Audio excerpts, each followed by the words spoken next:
Amen. All right. Well, today is November 20th, and I would hate to overreact, but Merry Christmas, everybody. Right? Now, I'm just kidding. Before someone throws a turkey at me, I'm just kidding. Kind of. But regardless, if you are a Christmas before Thanksgiving or a Thanksgiving before Christmas person, the holiday season is in full swing. You've got to admit that. Because Thanksgiving is 4 days away. Our Christmas concert is 3 weeks away, and Christmas itself is just 5 weeks away. It'll be here before we know it. And me personally, I love just about everything about the holiday season. I love the smells, I love the lights, I love the shopping. Yes, man, I said the shopping. And the sooner you can admit that, it's a very freeing and relieving experience. But yes, I love the shopping, I love the food, I love all of that stuff. But I know that sometimes this time of year is draining. And I know that some of you here today, you actually dread the holiday season. I know this season brings pain for some of you here today. And a lot of you are just feeling empty right now. You're exhausted, you're broken, you're just empty. Well, the holiday season can amplify the feelings of emptiness. Emptiness is something that we can experience any time of the year. It's not exclusive to the holiday season. It can happen anytime, anywhere. In fact, some of you are probably thinking to yourselves, I've been feeling empty for months. Or I don't even remember the last time I haven't felt this way. I haven't felt empty. And that's what we're going to talk about today. We're going to explore emptiness. We're going to explore why we feel it, what it is, what causes it. And in the spirit of Thanksgiving, we will explore how we can experience spiritual fullness by showing gratitude to our Creator, to God. So first, when we talk about emptiness, I think it's important to define it and explain what I mean by feelings of emptiness. So a student Wednesday night explained it like this. I thought it was cool, so I want to share it with you guys. He said when people don't walk in the light of Christ and they're feeling empty, they're like a balloon without a string. There's nothing holding them down, and they just float around. And that's what emptiness is. It's feeling like you're just floating around with no real purpose, no real stability. Emptiness is recognizing the chaotic nature of life, but not feeling motivated to do anything to stop it. Emptiness is feeling the stress of your life compound and realizing all the stuff that you want to do or think you have to do, but having no energy to do it. Maybe the dishes are piling up, the laundry is falling behind, your car is a mess, your house is a mess, you're buried in homework, you're buried in exams, you're buried in work, and all this stuff starts to compound until you're left feeling paralyzed and left feeling nothing. See, emptiness is the feeling that we are unimportant, that we are unwanted, that we are unloved. Emptiness is feeling alone with no way out. And emptiness is something that we can all experience one way or another. But why? Why does this happen? Why do we experience this? Well, I believe there are two big reasons why we can experience emptiness. And number one, I believe we experience emptiness because we were born with it. At this point, you're probably like, man, Pastor Mark, where'd you get this guy? Like, what's going on? You bring the youth group up, they're telling me I'm going to get dung spread on my face. They're telling me I'm born empty. What's going on here? But I promise it'll make sense. Romans 8:20 says this, "For the creation was subjected to futility, not willingly, but because of him who subjected it." So what's Paul saying here? Well, first off, futility is a synonym to emptiness. It means pointless or useless. And Paul is saying that we feel empty because we're exposed to an empty world. So we don't really have a choice because emptiness is everywhere we look. It's in this world, it's an empty world. And so we are a broken people who live in a broken world. Now Psalm 51:5 says this, "Behold, I was brought forth in iniquity, and in sin did my mother conceive me." So from the day we were born empty. We were born sinners. And because of that, emptiness is now a common experience for us humans. It's part of the human experience. Emptiness is normal because the world is broken and the world is corrupt. But it wasn't always this way. In fact, this isn't how things were supposed to be. It didn't have to be like this. When Adam and Eve were created, they were given the Garden of Eden to enjoy and to tend to. The only thing they were not allowed to do was eat from that one forbidden tree. You see, in the garden, they were whole. They had nothing to hide, no walls to build up, no emptiness, and no shame to speak of. In fact, they were naked, but they didn't care because all they cared about was being in the presence of their Creator. But then, as we all know, Adam and Eve, they broke the covenant, and thus the human bloodline was cursed and now separated from God. Now, I want to take this opportunity to tell one of my favorite analogies to help explain this. And this also gives you a little insight on my personality and my humor, so bear with me here. I told this to my students. I talk about this a lot, so if you've heard me talk about it before, you've heard it a million times, but get ready for the 1,000,001st time. If you've never heard it before, buckle up, because it's a fun one. So, say we're all at a picnic. We're at a church picnic. We're all hanging out. You get thirsty. You see some punch. You go over to the punch, start to get some. Pastor Mark comes over. He's like, hey, just want to let you know, while I was making the punch, I had to set it down on the ground for a second. I had to take care of something. And while I was on the ground, my dog peed in the punch. Now, stay with me here. Peed in the punch. Now, I don't know exactly how you would react. I don't know what you'd say or do, but I know something you would not say, something you would not ask.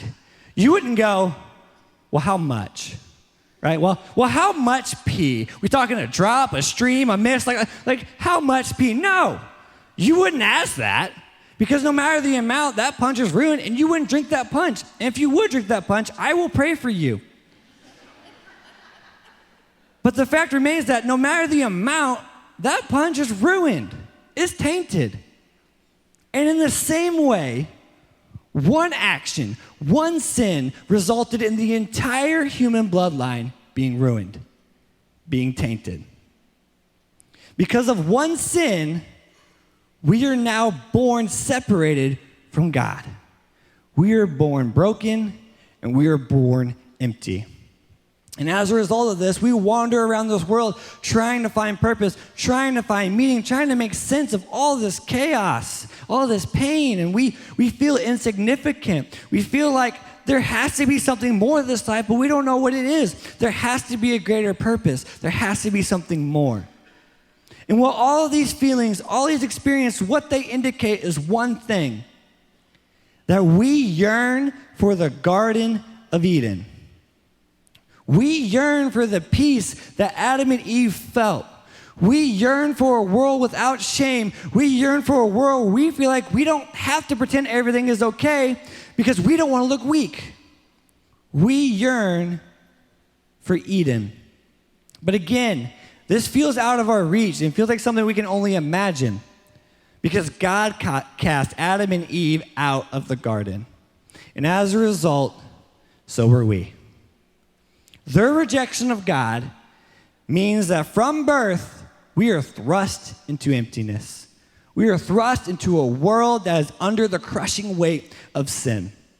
And that is why emptiness is normal, because we were born into it. And because of that, we are constantly looking for fulfillment. We're constantly looking to be filled. But the issue is, we are looking for fulfillment in an empty world. And that brings us to the second biggest reason that I believe we experience emptiness. And that is because we choose it. Now, I know you're probably like, what? Like, what do you mean? I would never choose this. This feeling, I don't like this. I would never choose this. I didn't choose this. The life just happened. Things happened. Now I'm in pain because of it. I didn't choose to be this way. But the thing is, we don't even realize that we're choosing it. We unconsciously choose emptiness because we try to fill our voids with things of this world and not God. We put God on the back burner. When we feel empty, when we feel broken, it's almost like we just turn our backs on God. We try to make ourselves whole with things from this world instead of going to the one person who created all of it.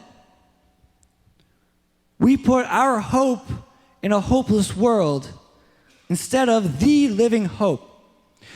We trust our hearts more than the one who created our hearts. So in Jeremiah chapter 2, God speaks through Jeremiah, and he really gives it to the people of Israel. Because at this time, they have forsaken God. They started worshiping false gods, false idols, and everything's just a mess. They are feeling empty. There's discourse. There's chaos everywhere. And actually, the emptiness that we experience today is the emptiness that Israel felt back then. And through Jeremiah, God told Israel why they experienced this emptiness. And because of that, he tells us why we experience emptiness. He says this, Jeremiah 2:5. Thus says the Lord, what wrong did your fathers find in me that they went far from me and went after worthlessness and became worthless? So there were 3 steps written in there. Step number 1, Israel, they went far away from God. They walked away from God. They turned their back on God. And step 2, they went after worthlessness or emptiness. They walked toward emptiness. They turned toward emptiness. And what was the result? Step 3, they became empty. They became worthless. And here's the thing, church, that will always be the result. If you try to fill yourself with things of this world, you will just feel empty because this world is just empty. And we become like the things that we worship. We become like the things that we seek. Now, a little further down the chapter, God says this in Jeremiah 2:13, "For my people have committed 2 evils. They have forsaken me, the fountain of living waters, and hewed out cisterns for themselves, broken cisterns that can hold no water." So cisterns are these big receptacles that are used to hold water. That's their one job, hold water. What God is saying here is that the people of Israel, they tried to hew or cut or dig out cisterns, but all they got were broken ones that couldn't hold water. So the one job they're supposed to do, they couldn't do because they tried to do it themselves. Because as a people, we try to do things on our own. We try to do it without any help. We know ourselves better than anybody. We can do it by ourselves. We try to build and fill our own cisterns by ourselves without God. And we never actually get filled because our cisterns are broken. And when I say broken cisterns, it could be anything. It could be work. It could be your kids. It could be school. It could be your spouse. It could be money, social media. Even deeper, it could be drugs. It could be alcohol. It could be pornography. Whatever. What a broken cistern is anything that comes between you and God. And typically when we experience emptiness, when we desperately want to be filled, we foolishly believe that God isn't there. We feel like he's gone. We feel as if he's not working in us anymore. He's left us out to dry. We're on an island now. So being the prideful people that we are, when we feel empty, when we feel broken, we try to take matters into our own hands. We try to fix ourselves. Instead of running to the fountain of living waters for fulfillment, we run to broken cisterns.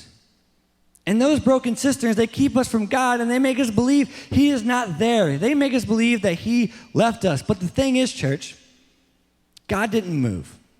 He stayed there. And what happened was, when we're trying to build our own cisterns, we're actually putting more space between us and God. So while we think God left, he stayed. We left.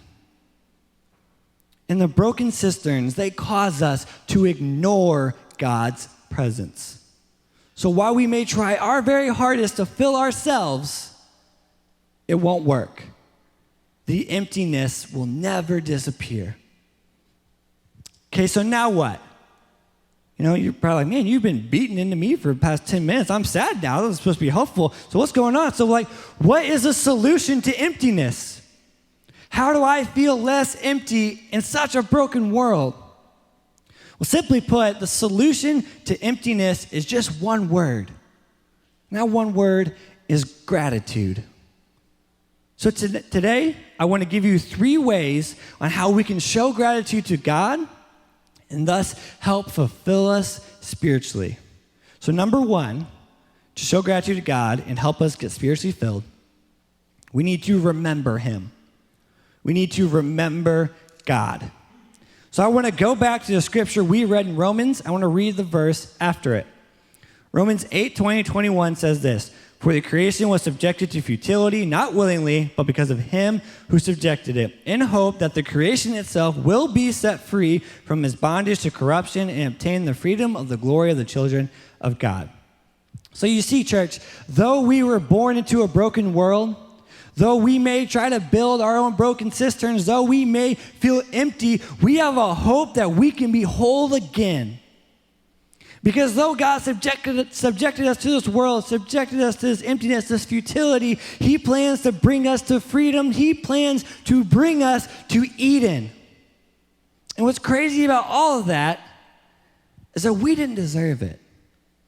We didn't deserve any of it. We don't deserve to be saved. We're broken. We don't deserve it. We don't deserve the gift that God has given us. But the thing is, he gave it to us anyway. He realized he loved us so much. He didn't want us to have to experience death. And he didn't want us to be condemned for the rest of eternity.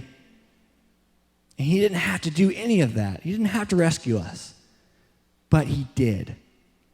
And that is something that we should always, and I mean always, remember. Because there is no greater sign of appreciation than being remembered. And if we remember God, not only are we showing him gratitude, but we are on our way to being spiritually fulfilled. And you see, as I mentioned earlier, we feel empty because we choose it. And like I said, you're probably like, no, I didn't. I didn't choose this. I don't like this. I didn't choose it. Things just happened to me. I didn't ask for that to happen. It just happened. And you're right. Sometimes you don't get a choice in what happens to you. But what you do get to choose is how you react. So when you're faced with adversity, when you're faced with trials, when you're faced with uncertainty, do you choose to turn towards the joy and the hope that God provides? Or do you choose to turn the other way and go after the world?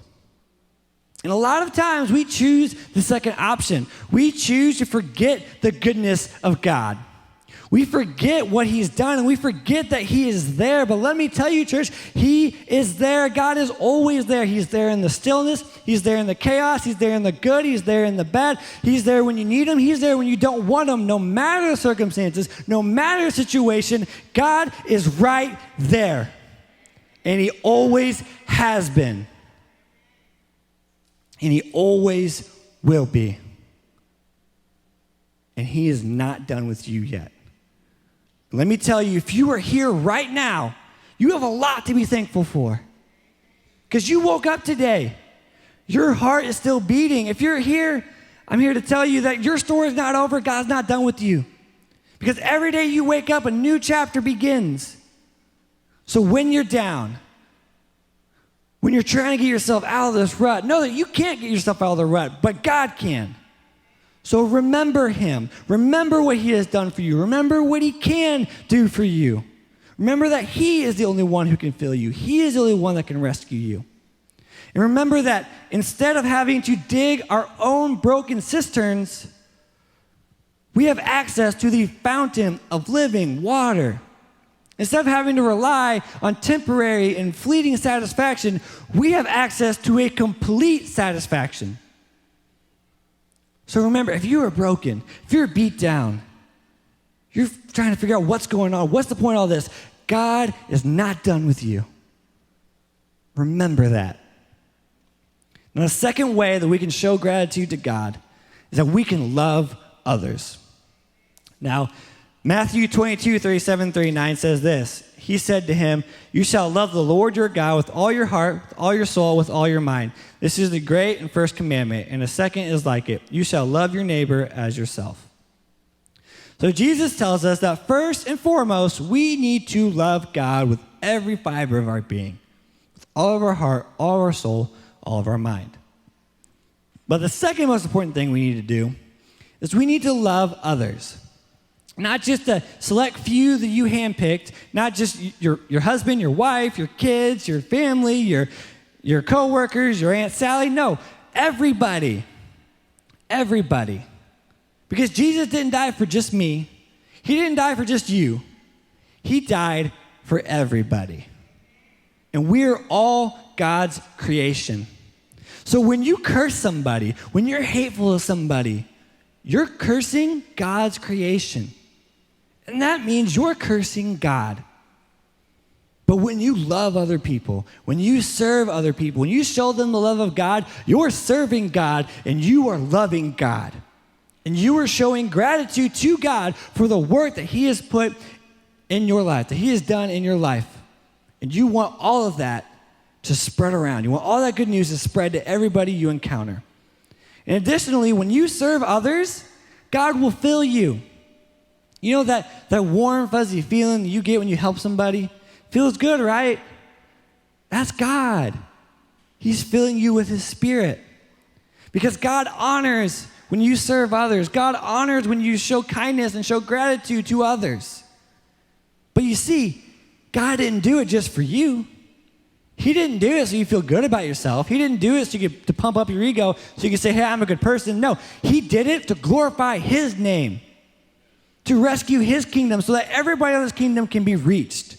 He did it so that He can save everybody here. And as you've heard before the saying, we need to be here to make heaven crowded. So if you know God, if you have a relationship with Him, if you seek after Him daily and you ask Him to fill you, He will fill you.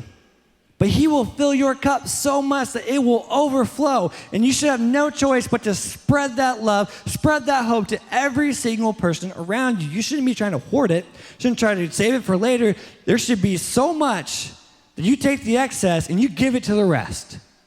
And if you do that, if you honor His commandments and you honor His creation, then He will fill you again.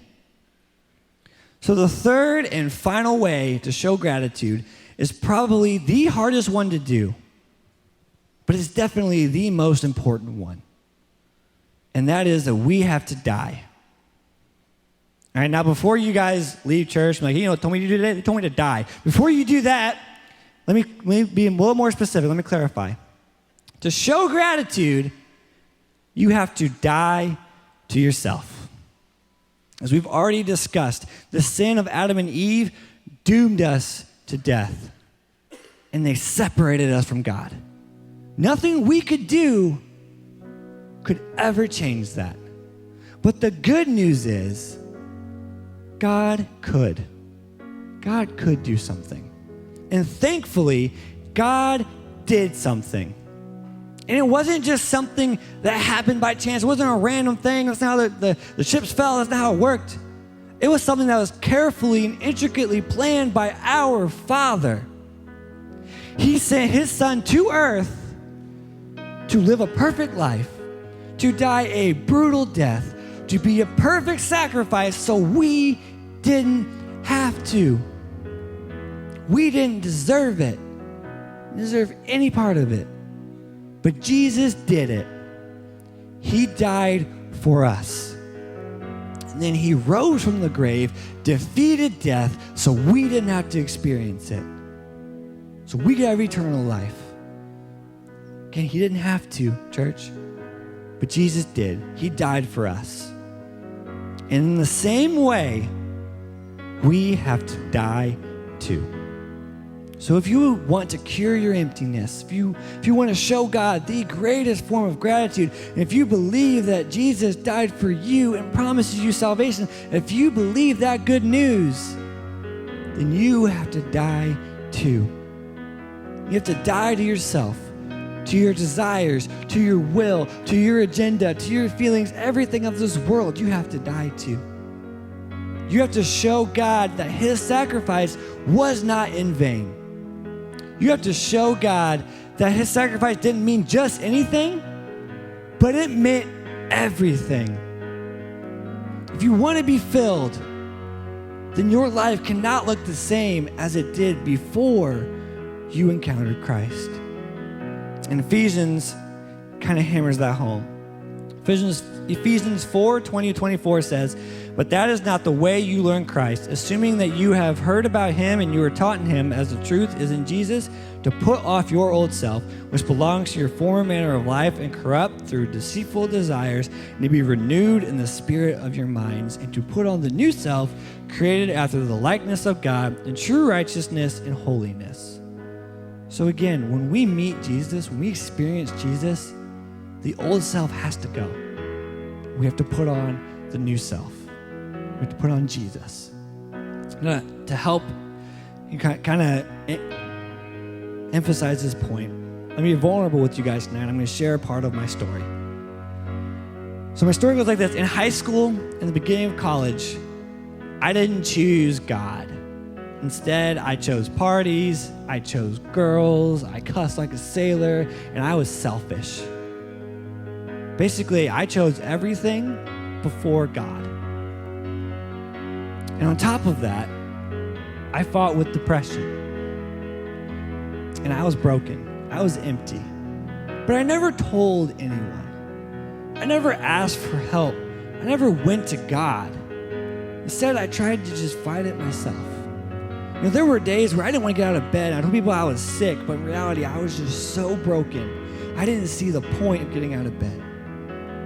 But I kept trying to fight it on my own. And I tried to fill the void that my heart had with girls, with parties, with music, with a bunch of other stuff on this earth.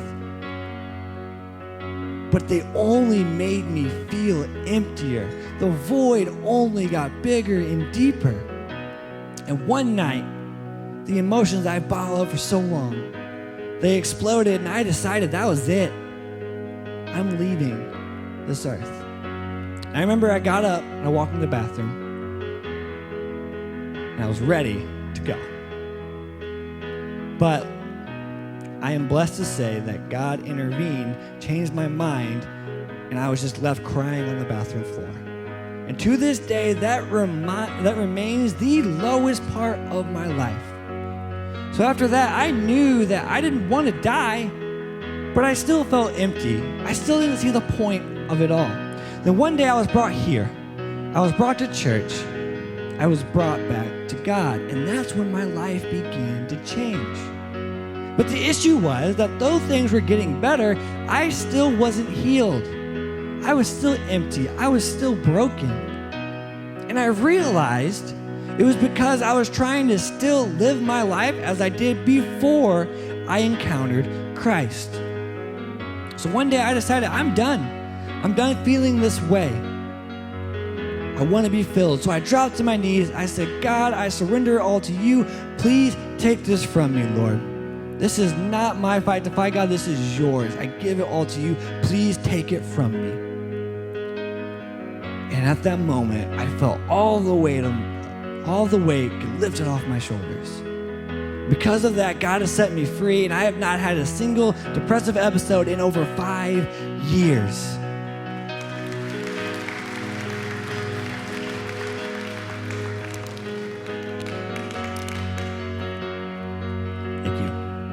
So, because of God, church, I am free. And because of God, I have an overwhelming sense of peace that I carry with me in my daily life. Because of God, instead of being dead on the bathroom floor, I am right here, right now to proclaim His goodness, His grace, and His mercy with everybody I can. I choose to live every day of my life in gratitude for what God has saved me from, for what He has done. I want to live my life so differently that people wonder why. So I can tell them it's because of God. And let me ask you guys this. If I didn't change my life, if I didn't live in the will of God, would you believe anything that I'm saying right here, right now? Would you trust me to serve your students, to serve your kids? So if you want to be filled, you have to lay down your pride and you have to die to your old self. You have to run to the fountain of living waters. If you want to find purpose for this life, run to the provider. If you feel ashamed of your past or your present, run to the Redeemer. If you want your life to change, church, let him change it.